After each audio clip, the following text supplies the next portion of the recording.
Good evening you all. So हम लोग आज पढ़ेंगे सेक्स रेशियो। ठीक है। सो सेक्स रेशियो का मतलब क्या है? तो फर्स्ट ऑफ यही है, सेक्स रेशियो का मतलब टोटल नंबर ऑफ फीमेल पर 1000 मेल। ठीक है। टोटल नंबर ऑफ फीमेल पर 1000 male is called sex ratio. That means each 1000 male equals to कितना फीमेल है, इसी को सेक्स रेशियो कहते हैं। ठीक है ना। दैट इज सिंपल वे में इस तरह से कह सकते हो, इंडिया का जो पॉपुलेशन जो है, ठीक है, उनमें से पहले टोटल मेल को एक्साइट कर दो। ठीक है, टोटल मेल को एक्साइट कर दो और ये सभी मेल को 1000 का ग्रुप में बांट दो। टोटल मेल को 1000 का ग्रुप में बांट दो। ठीक है। तो उसके बाद जो फीमेल है, वो फीमेल को जितना भी मेल का 1000 का जो ग्रुप बना है, तो उसमें इक्वली बांट दो फीमेल को। ठीक है, फीमेल को इक्वली बांट दो। तो पर 1000 मेल इक्वल्स टू कितना फीमेल वहाँ पर होता है। ठीक है, यही तो सेक्स रेशियो है। तो निकालेंगे कैसे? तो निकालना वेरी सिंपल है। जैसे कि फॉर एग्जांपल देखिए नीचे में 2011 का जो सेंसस हुआ था, ठीक है, तो 2011 का जो सेंसस हुआ था इंडिया का, उस समय इंडिया का पॉपुलेशन तो था 121 करोड़ एंड समथिंग समथिंग, है ना। 121 करोड़ एंड समथिंग समथिंग जो लिखा है फिगर में, देख लीजिएगा। ठीक है। तो ये पॉपुलेशन था इंडिया का। तो उस पॉपुलेशन में तो मेल भी था, फीमेल भी था। तो वो इंडिया का पॉपुलेशन है ना, तो मेल भी था, फीमेल भी था। तो अब इसको सेपरेटली अगर उस पॉपुलेशन को देखेंगे, तो उनमें से 62 करोड़ एंड समथिंग समथिंग जो है वो मेल था। ठीक है, फिगर देख लेना वहाँ पर। और इसी तरह से 58 करोड़ एंड समथिंग समथिंग ये फीमेल था 121 करोड़ में। ओके। तो ज़्यादा क्या था? मेल था ना। तो मेल कितना है? 62 करोड़ और फीमेल है, राउंड फिगर में चल रहा है, तो 58 करोड़ है। ओके। अब पर 1000 मेल इक्वल्स टू कितना फीमेल, ये निकालना है। तो सिंपल सा बात है आपका कि 1 मिनट है। हाँ। ओके। 58,000 divided by 62।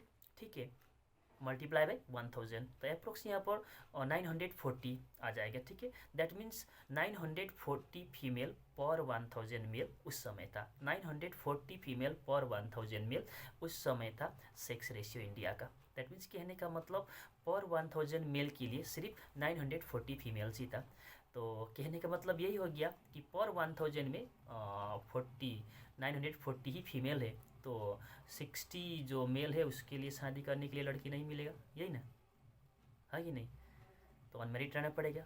तो ऐसे भी टोटल पॉपुलेशन में बता दिए कि 58 करोड़ फीमेल है, 62 करोड़ मेल है। तो 58 से 62 देखो ना कितना बच रहा है।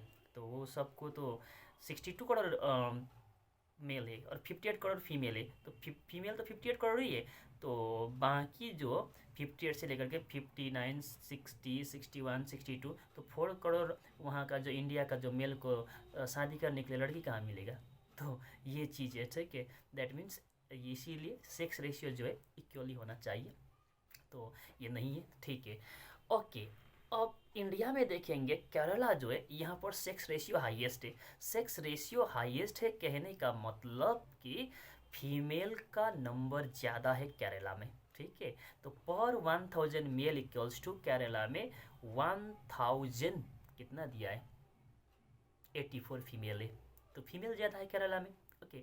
और इसी तरह से हरियाणा का बात करेंगे, हरियाणा में फीमेल लोएस्ट सेक्स रेशियो है। लोएस्ट सेक्स रेशियो कहने का मतलब फीमेल का नंबर बहुत ही कम है। पर 1000 male equals to only 879 female है। 879 फीमेल है। तो इसीलिए तो बहुत सारा न्यूज़पेपर वगैरह में उस समय आता था, Haryana is also called the dumping ground of foetus. That means वहाँ पर बहुत ज़्यादा एबॉर्शन होता है, सेक्स डिटर्मिनेशन करके बच्चे को जो होता है कि अगर फीमेल है तो पेट से ही उसको ख़त्म कर देते। ओके। तो इसी तरह से अगर हम वर्ल्ड का बात करेंगे, तो हाईएस्ट सेक्स रेशियो प्रेजेंट में नेपाल में है। ठीक है, इंडिया में हाईएस्ट सेक्स रेशियो केरला में है और वर्ल्ड में हाईएस्ट सेक्स रेशियो नेपाल में है। और नेपाल में है कि पर 1000 मेल 1098 फीमेल है। तो नेपाल में भी शादी करने के लिए कोई प्रॉब्लम नहीं है, लड़की लोग वहाँ पर भी बहुत है, ठीक है। पर 1000 मेल 1098 फीमेल है, तो नेपाल में तो लड़की लोग को सोचना पड़ेगा कि लड़का मिलेगा कि नहीं, है ना। और इसी तरह से लोएस्ट सेक्स रेशियो का बात करेंगे तो इंडिया में तो हरियाणा था, तो जिसका 879 फीमेल पर 1000 मेल। और वर्ल्ड का बात करेंगे तो कतर जो है वहाँ पर आपका फीमेल और मेल का जो रेशियो जो है जनरली 1:3 है। दैट मीन्स 330 फीमेल ही है पर 1000 मेल के लिए, 330 फीमेल पर 1000 मेल के लिए। दैट मीन्स एक लड़की 3 लड़का को शादी करना पड़ेगा, है ना, यही ना बात है।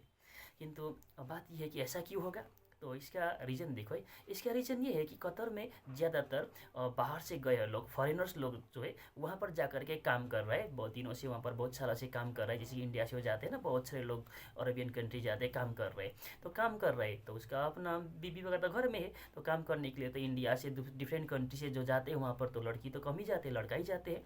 और वहाँ पर वो लोग कितना सालों से काम कर रहे हैं तो वहाँ का पॉपुलेशन में तो काउंटिंग हो ही जाएगा, तो इसीलिए वहाँ का पॉपुलेशन में जो है मेल ज़्यादा दिखाया गया है, ठीक है, ओके। हाँ, अब उसके बाद एज कंपोजिशन इन इंडिया में देखेंगे। एज कंपोजिशन इन इंडिया में चिल्ड्रेन जो है, एज कंपोजिशन है डिफरेंट एज ग्रुप का जो पॉपुलेशन क्या है, तो चिल्ड्रेन जो है जनरली 0 to 14 ईयर्स एज को चिल्ड्रेन कहते हैं। 0 to 14 ईयर्स एज का जितना भी यहाँ पर लड़का हो लड़की हो इसको चिल्ड्रेन कहते हैं, ठीक है। और दूसरा है वर्किंग एज कहते हैं, 15 to 65 ईयर्स एज का जो लोगों है, चाहे मेल हो चाहे फीमेल हो, इसको वर्किंग एज कहते हैं, ठीक है, वर्किंग एज इसको कहते हैं। और उसके बाद 65 ईयर्स एज एंड एबोव जो है, ठीक है, इसको 65 एबव ईयर्स को कहते हैं, एजेड कहते हैं, ठीक है, बुढ़ा लोग हो गया।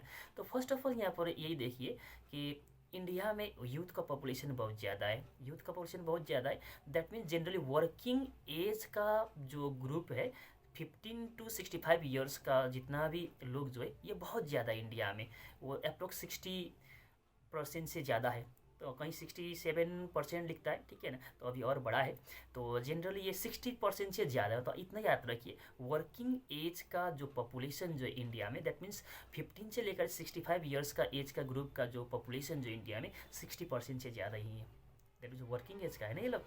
तो इसी ग्रुप का लोगों को कहते हैं इकोनॉमिकली प्रोडक्टिव बायोलॉजिकली रिप्रोडक्टिव। इसको इकोनॉमिकली प्रोडक्टिव बायोलॉजिकली रिप्रोडक्टिव भी कहते हैं। एक मिनट, इसको लिखे भी होंगे मेरे यहाँ, हाँ दिख रहा है, इकोनॉमिकली प्रोडक्टिव बायोलॉजिकली रिप्रोडक्टिव।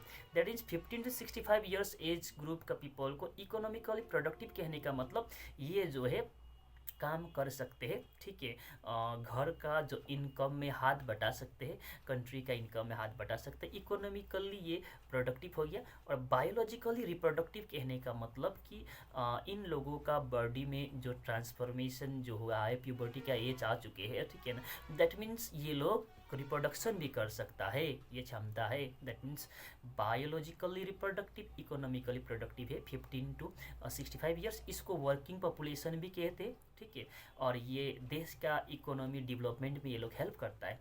और दूसरा चिल्ड्रेन है और एजेड पीपल है। एजेड पीपल तो जनरली ज़्यादा है नहीं, 7% का आसपास है इंडिया में 65 ईयर्स से अबव एज का लोग, तो क्योंकि इंडिया डेवलपिंग कंट्री है तो 65 ईयर्स होते होते तो बहुत सारे तो मर ही जाते, कहाँ टिकता ही है, क्योंकि हेल्थ उतना अच्छा नहीं है ना। तो यहाँ पर इसका संख्या भी कम ही है, 7% के आसपास है।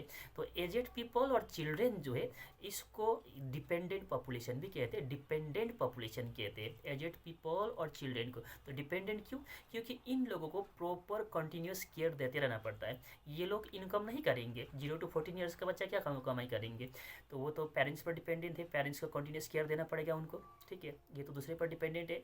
और 65 ईयर्स से अबव का जो एजेड पीपल भी है तो वो भी तो कंट्रीब्यूशन क्या करेंगे, वो भी तो फैमिली पर डिपेंडेंट होते हैं, उनको होगा हर चीज़ में, खाने से लेकर के बाथरूम करने से सारा चीज़ में तो ध्यान देना ही पड़ता है, सारा चीज़ तो वो दूसरे पर डिपेंडेंट है, इसको डिपेंडेंट पॉपुलेशन कहते हैं।